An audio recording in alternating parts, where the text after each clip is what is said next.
மாநிலத்தில் இருந்து 2014ஆம் ஆண்டு தெலுங்கானா தனி மாநிலமா பிரிக்கப்பட்டுச்சு. அப்படி பிரிக்கப்பட்டாலும் ஹைதராபாத் தான் 2 மாநிலத்துக்கும் தலைநகரா 10 வருஷத்துக்கும் இருக்கும்னு சொல்லப்பட்டுச்சு.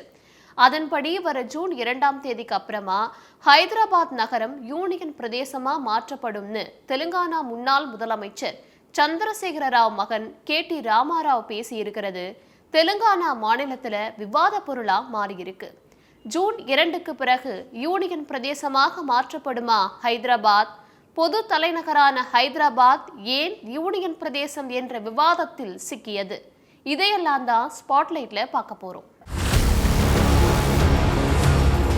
1947ஆம் ஆண்டு இந்தியா சுதந்திரம் அடைந்த பிறகும் நிஜாம்கள் கட்டுப்பாட்டில் இருந்த ஹைதராபாத் சமஸ்தானம் மட்டும் இந்தியாவோட சேரல. அந்த நேரத்துல 1948ஆம் ஆண்டு இந்திய ராணுவத்தை அனுப்பி ஹைதராபாத் சமஸ்தானத்தை இந்தியாவோட சேர்வதற்கு ஹைதராபாத்தை ஆண்ட நிஜாம்களிடம் முறையா கையெழுத்து பெற்று இந்தியாவோட ஹைதராபாத் சமஸ்தானத்தை சேர்த்தாரு வல்லபாய் பட்டேல். அதுக்கப்புறமா இந்திய அரசியலமைப்பை வகுத்த அம்பேத்கர் இந்தியாவோட 2வது தலைநகரா ஹைதராபாத்தை அறிவிக்கணும்னு தன்னோட வரைவு குழு மூலமா பரிந்துரைச்சாரு. ஹைதராபாத் ஸ்டேட்டாக இருந்ததை மொழி வாரியா மாநிலங்கள் மறுசீரமைப்புக்கு பிறகு ஹைதராபாத் ஆந்திராவோட தலைநகரமா மாறுச்சு. அதுக்கப்புறமா தெலுங்கானா தனி மாநிலம் கோரினப்போ ஆந்திரா தெலுங்கானா 2 மாநிலங்களுக்கும் பொது தலைநகரா ஹைதராபாத் 10 வருடங்களுக்கு இருக்கும்னு 2014ஆம் ஆண்டு சொல்லப்பட்டுச்சு. ஆந்திராவுக்கும் தெலுங்கானாவுக்கும் பொதுவான தலைநகரா ஹைதராபாத் 10 ஆண்டுகள் மட்டுமே செயல்படும்னு மத்திய அரசு அறிவிச்சிருந்த நிலையில ஜூன் 2ஆம் தேதியோட அந்த கால அவகாசம் முடியுது.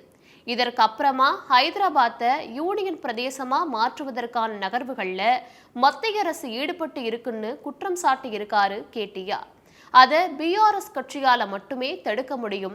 அதனால அதிகப்படியான எம்பிக்களை தெலுங்கானாவில இருந்து எங்க கட்சிக்கு மக்கள் கொடுங்கன்னும் சொல்லியிருக்காரு.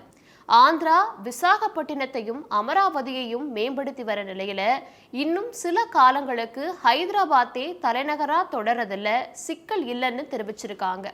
ஹைதராபாத்தை யூனியன் பிரதேசமா மாற்றுவதை பற்றி காங்கிரஸ் எந்த இடத்திலையுமே சொல்லல. இருந்தாலும் இது போன்ற உணர்வு பூர்வமான பிரச்சாரங்கள் செஞ்சு வாக்குகளை பெறுவதற்காக தான் KTR இப்படி பேசியிருக்காருன்னு காங்கிரஸ் கட்சியினர் விமர்சிக்கிறாங்க.